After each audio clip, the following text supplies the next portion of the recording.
오늘 하나님께서 우리에게 주신 말씀은 요한일서 5장 11절에서 15절 말씀입니다.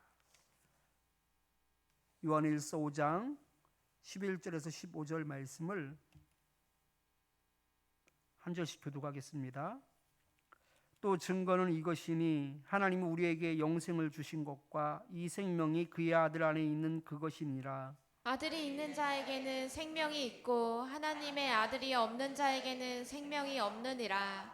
내가 하나님의 아들의 이름을 믿는 너희에게 이것을 쓰는 것은 너희로 하여금 너희에게 영생이 있음을 알게 하려 함이라. 그를 향하여 우리가 가진 바 담대함이 이것이니 그의 뜻대로 무엇을 구하면 들으심이라. 다 같이 우리가 무엇이든지 구하는 바를 들으시는 줄을 안즉 우리가 그에게 구한 그것을 얻은 줄을 또한 아느니라. 아멘.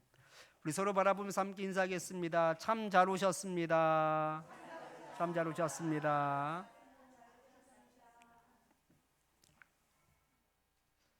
담대하라라는 말씀의 제목을 가지고 함께 은혜를 나누겠습니다. 예전에 1980년대만 하더라도 고등학생을 대상으로 극기훈련이라는 것이 유행이 되었습니다.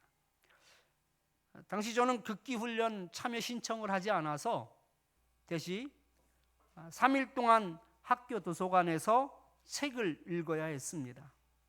그리고 3일 후 동기생들을 다시 학교에서 만날 수 있었습니다. 짧은 기간이기는 했지만 친구들이 많이 바뀌어 있었습니다. 정신적으로 성장하거나 담력이 커진 건 모르겠고 얼굴이 태양에 많이 그을려 있었습니다. 극기훈련이라는 것이 새로운 체험을 하고 왔다는 정도이지 그 이상 그 이하도 아니다라는 것입니다. 또 당시에는요, 청소년 수련회도 교회에서 있는 청소년 수련회에서도 영적 담력을 키운다고 해서 저녁에 가로등도 없는 그런 어두운 곳에서 정해진 코스를 따라서 담력 테스트를 하곤 했었습니다. 담력을 얻는 방식이 있어서 이런 프로그램은 한계가 있을 수밖에 없습니다. 담력을 위한 그런 본질적인 접근이 아니기 때문에 그렇습니다. 용기가 없는 사람은 담력 훈련을 하지 않았기 때문이 아닙니다. 또한 담력 훈련을 한다고 해서 용기가 생겨나는 것도 아닙니다. 환경과 조건이 그 용기를 가질 수밖에 없다면 누구나 담대하게 살 수 있는 겁니다. 그런데 문제는 용기를 가질 만한 이유가 내게 없기 때문에 힘을 내지 못하는 것이죠. 요즘 중동에서 이스라엘과 하마스의 전쟁이 한참 일어나고 있습니다. 그런데 그 속을 들여다보면 이스라엘이 하마스를 일방적으로 두들겨 패고 있습니다. 분명히 하마스가 먼저 전쟁을 일으켰는데 두들겨 맞는 것은 하마스입니다. 여기서 한 가지 의문이 생깁니다. 하마스는 이 보는 바와 같이 제대로 된 싸움도 하지 못하면서 왜 전쟁을 벌였을까? 라는 의문이 자연스럽게 듭니다. 독트린이라는 말이 있습니다. 독트린은 철학적인 사상이나 신조와 같은 것을 의미합니다. 종교를 예를 들면 어떤 종교적인 사상을 관통하는 교리, 이것이 바로 독트린입니다. 이것이 유대인에게는요, 율법 정신이라고 말할 수 있고 하마스에게는 이것이 저항입니다. 그러니까 하마스가 존재하는 이유가 바로 저항이다라는 것이죠. 팔레스타인 영토 전체는 신이 팔레스타인에게 주신 재산이라고 생각하는데 그 재산을 지금 이스라엘이 점령하고 있기 때문에 힘이 약해서 두들겨 맞아도 저항하는 것입니다. 하마스도 이스라엘을 상대로 싸움이 안 된다라는 것을 너무나 잘 알고 있습니다. 그러나 지금 휴전 협정을 맺는다고 할지라도 언젠가는 다시금 또한 도발하게 되어 있습니다. 이성이나 합리적인 판단을 따라 살면 이스라엘을 맞붙을 수가 없습니다. 건드려서는 안 됩니다. 그런데 그들의 존재의 이유가 저항에 있다면 두들겨 맞아도 담대하게 맞설 수 있는 것이죠. 만약 내가 무엇을 갖추고 있기 때문에 용기를 낸다면 엄밀히 말하면 그것은 용기라고 말할 수 없습니다. 왜냐하면 갖추고 있던 것을 잃어버리게 되면 더 이상 용기를 낼 수 없기 때문에 그렇습니다. 상황과 관계없이 이 담대한 삶을 사는 것이 하마스가 아니라 바로 우리가 되어야 합니다. 오늘 말씀을 통해 담력을 충만하게 얻어 용기 있는 삶을 살 수 있기를 축원합니다. 본문을 보면 우리가 가진 담대함은 바로 이것이다 라고 말씀하고 있는데요, 이것이 무엇인지 본문 14절 말씀을 같이 한번 읽어보겠습니다. 그를 향하여 우리가 가진 바 담대함이 이것이니 그의 뜻대로 무엇을 구하면 들으심이라. 아멘. 우리가 가진 담대함이란 바로 하나님께 확신을 가지고 기도하는 것이다 라고 말씀하고 있습니다. 아니, 하나님께 기도하는 것이 무슨 담대함입니까? 라고 반문할 수도 있습니다.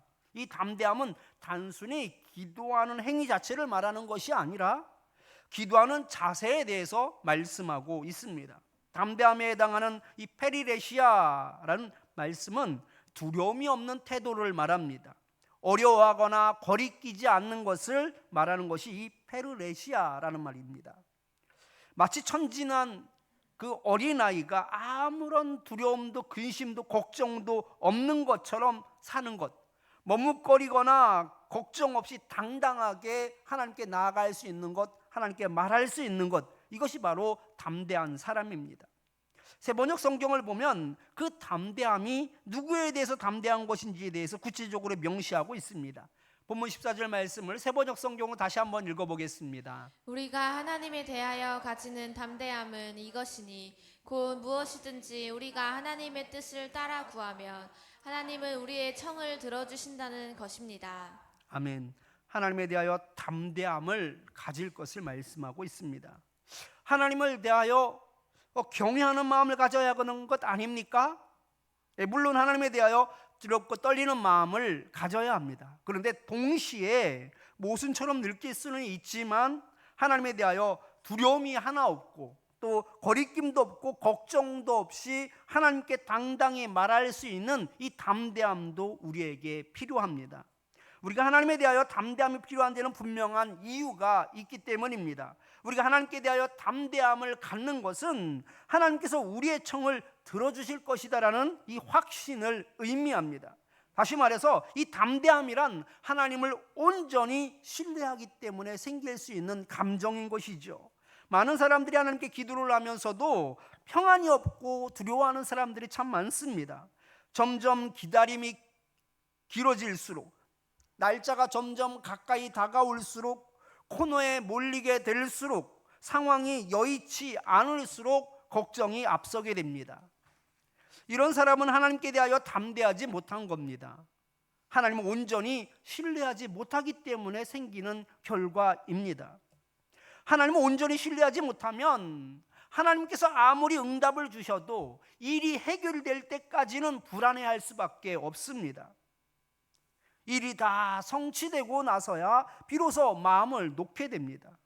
하나님을 믿는다고 하는데 세상 사람들과 다를 것이 없는 것이죠. 세상 사람들도 기다림이 길어지면 초조해지고 디데이가 가까이 올수록 속이 타들어갑니다. 그렇게 마음고생을 하다가도 일이 다 해결되면 그제서 비로소 웃게 됩니다. 혹 우리가 이런 삶을 살고 있지는 않는지 돌아봐야 합니다. 만일 그렇다면 우리는 하나님께서 우리의 청을 들어주실 것이다라는 그 확신이 없이 믿음 생활을 하고 있다라는 방증입니다. 하나님께서 우리의 청을 들어주실 것이라는 확신은 교회를 오래 다녔다고 해서 갖게 되는 것이 아닙니다. 그렇다면 우리는 어떻게 해야 확신에 찬 기도를 할 수 있을까요?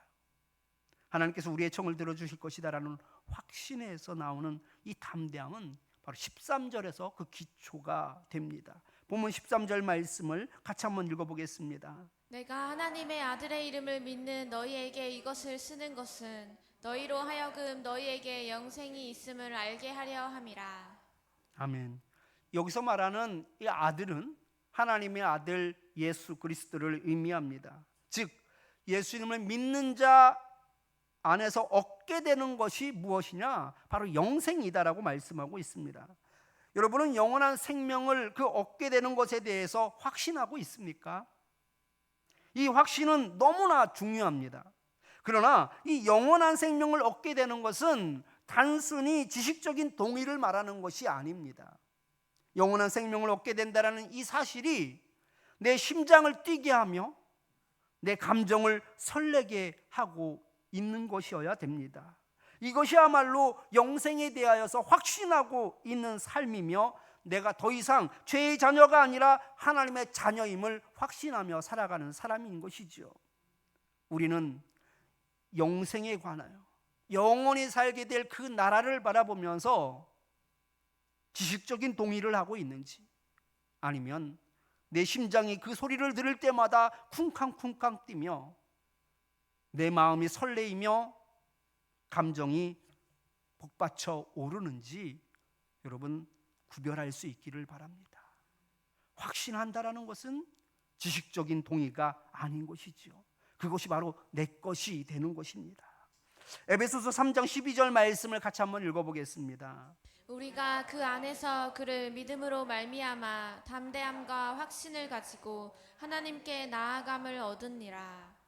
우리가 하나님께 나아가 거리낌 없이 두려움 없이 기도를 드릴 수 있는 이유가 여기에서 생기는 겁니다. 전에는 죄의 자녀로서 하나님께 나아갈 수 없었지만 예수님께서 십자가에 죽으심으로써 친히 예수님께서 성소의 휘장을 찢으시고 그리고 담대하게 하나님께 나아갈 수 있도록 우리에게 길을 열어주셨습니다. 우리에게 영원한 생명을 허락하여 주셨던 것입니다. 내가 예수님 안에서 하나님의 자녀가 되는 신분을 얻게 되고 이 영생을 얻게 된 것을 믿는 자는 여러분 담대해질 수밖에 없는 것입니다. 담대함으로 하나님께 기도할 수밖에 없는 것이지요. 이 담대함은 하나님께 나아가는 것으로 끝나지 않습니다. 자녀로서 하나님께 대하여 담대하게 나아가는 것이기에 또한 하나님께서 나의 청을 들어주실 것이다라는 이 확신까지도 이어지는 것입니다. 다시 말해서 영생에 대한 확신이 있는 자가 두려움 없이 거리낌 없이 하나님께 담대함으로 나아가 또한 확신을 가지고 기도할 수 있는 것입니다. 이스라엘 역사를 보면 하나님을 믿는 것 같지만 확신하지 못했기 때문에 하나님께 대하여 담대하지도 못한 모습을 보게 됩니다. 이스라엘 백성들이 가나안 땅으로 들어가기 위해 먼저 12명의 정탐꾼을 보내게 됩니다. 그 12명의 정탐꾼들의 그 가나안 땅을 먼저 보낸 것은요, 그 땅을 차지할 수 있는지 차지할 수 없는지를 판단해 보라고 보낸 것이 아닙니다. 민수기 13장 18절 20절 말씀을 같이 한번 읽어보겠습니다. 그 땅이 어떠한지 정탐하라. 곧 그 땅 거민이 강한지 약한지 많은지 적은지와 그들이 사는 땅이 좋은지 나쁜지와 사는 성읍이 진영인지 산성인지와 토지가 비옥한지 메마른지 나무가 있는지 없는지를 탐지하라. 담대하라. 또 그 땅의 실과를 가져오라 하니 그때는 포도가 처음 익을 즈음이었더라. 아멘. 우리 교회에서도 어디에 가기 위해서는 먼저 뭘 떠난다라고 이야기하죠? 답사를 떠난다라고 이야기를 합니다. 답사를 떠나는 이유가 있습니다. 먼저 가보고 상황을 살펴보고 그 주변을 살펴보면서 프로그램도 준비하고 또 계획도 하기 위해서 먼저 답사를 떠나는 것이지 우리가 갈지 말지를 선택하는 것이 아니거든요. 이스라엘 백성들 중에 그 12명의 정탐꾼에게 가나안 땅을 먼저 가라고 한 것은 그 땅을 차지할 수 있는지 없는지를 보고 오라는 말씀이 아니었습니다. 그 땅의 전반적인 것을 살펴보고 오라는 말씀이었지요. 민수기 13장 2절 말씀을 보면 내가 이스라엘 자손에게 주는 가나안 땅을 정탐하게 하되라고 말씀하고 있습니다. 내가 이스라엘 백성들에게 주는 가나안 땅이라고 말씀하고 있습니다. 이미 하나님께서는 이스라엘 백성들에게 가나안 땅을 주셨다라고 약속하고 있습니다. 단지 그들은 그 가나안 땅에 가서 상황 파악을 하면 되는 것입니다. 그런데 정탐꾼들은요, 그 가나안 땅에 들어갈 수 있을지 없을지에 대해서 관심을 가지고 있었습니다. 왜 그랬을까요? 하나님의 백성들은 하나님의 약속을 신뢰하며 살아야지 되는데 그들은 하나님의 말씀을 신뢰하지 않았기 때문에 들어갈 수 있는지 없는지를 살펴보았던 것입니다. 내가 직접 눈으로 보고 소리를 듣고 평가하여 들어갈지 말지를 결정하겠다는 겁니다. 이런 확신도 없는데 어떻게 하나님께 대하여 담대할 수 있겠습니까? 기도를 해도 확신이 없으니 불안할 수밖에 없습니다. 하나님께 대하여서도 담대할 수 없는 것입니다. 그런데 갈렙과 여호수아는 하나님께 대하여 담대하였습니다. 민수기 14장 9절 말씀을 같이 한번 읽어보겠습니다. 다만 여호와를 거역하지는 말라. 또 그 땅 백성을 두려워하지 말라. 그들은 우리의 먹이라. 그들의 보호자는 그들에게서 떠났고 여호와는 우리와 함께 하시느니라. 그들을 두려워하지 말라 하나. 아멘. 갈렙과 여호수아가 하나님께 대하여 담대한 이유가 무엇이었습니까? 우리의 기도를 들어주실 것이다라는 확신이 그들에게는 있었기 때문에 그렇습니다. 오늘 말씀을 준비하면서 담대함이란 마치 북한에 있는 김정은의 딸 김주애와 같다라는 생각을 했습니다. 김정은이 러시아를 방문하여 푸틴과 정상회담을 앞두고 있었을 때 그 수행원들이 김정은이 앉을 의자의 그 상태를 살펴보고 있는 사진입니다. 저 수행원들이 여럿이 모여서 막 의논도 나누고 이리저리 살펴보는 영상이 있는데 그 의자를 살피는 이유가 있어요. 왜냐하면 그 의자가 다리가 4개가 있는 의자가 아니라 디귿자로 되어 있는 의자입니다. 그러니까 엉덩이 아래쪽으로는 다리가 없고 그 디귿자가 지탱하고 있는 그런 구조로 되어 있는 의자이거든요. 근데 여러분들도 알다시피 김정은이가 엄청나게 좀 덩치가 있습니다. 그러다 보니까 이 수행원들이 걱정이 된 거예요. 그래서 막 여기저기 눌러보기도 하고 살펴보기도 하다가 결국은 의자를 다른 것으로 교체를 하였습니다. 이를 본 러시아 일간 매체가 이렇게 이야기를 했습니다. 경호원들은 의자에 앉았다 일어나기를 몇 차례 반복했다. 이 장면에 대해 그들에게는 삶과 죽음의 문제였다라고 평가했습니다. 수행원들에게는요, 이 문제가, 이 의자의 문제가 삶과 죽음의 문제였다라는 겁니다. 연산군도 명함을 내밀지 못할 폭군입니다. 그 누구도 김정은의 그림자도 밟을 수 없는 절대 권력을 쥐고 있지만 공식 석상에서 아주 담대하게 김정은의 뺨을 만지는 사람이 있습니다. 바로 김정은의 딸 김주애입니다. 감히 공식 석상에서 뺨을 만질 수 있다는 것 자체가 저는 저 영상을 보면서 충격이었습니다. 그런데 뺨을 만지는 김주애를 보십시오. 전혀 긴장된 모습이 없습니다. 용기를 내서 만지는 것도 아닙니다. 너무나 자연스럽게 김정은의 뺨을 어루만지고 있습니다. 그런데 김주애 입장에서 보면 이 상황은 너무나 당연한 겁니다. 왜냐하면 바로 김정은이가 자기 아빠이기 때문에 그렇죠. 스스럼 없이 만질 수 있었던 것입니다. 담대함이라는 거창한 정신무장도 그에게는 필요 없습니다. 우리가 하나님께 나아가는 것은 바로 이와 같은 겁니다. 예수님의 십자가의 은혜로 말미암아 우리는 하나님의 자녀가 되었기 때문에 더 이상 두려워할 필요 없이 당당하게 하나님께 나아갈 수 있습니다. 뿐만 아니라 하나님께서는 나의 기도를 들어주실 것이다라는 이 확신이 우리 가운데 있어야 하는 것입니다. 본문 15절 말씀을 다 같이 한번 읽어보겠습니다. 우리가 무엇이든지 구하는 바를 들으시는 줄을 안즉 우리가 그에게 구한 그것을 얻은 줄을 또한 아느니라. 아멘. 하나님께서 나의 요청을 들어주실 것을 정말로 안다면 얻을 줄도 알아야 한다라고 말씀하고 있습니다. 이 얻다라는 말은요, 가지다라는 뜻으로서 하나님께 기도한 자는 그 기도에 대한 응답을 갖게 된다라는 뜻입니다.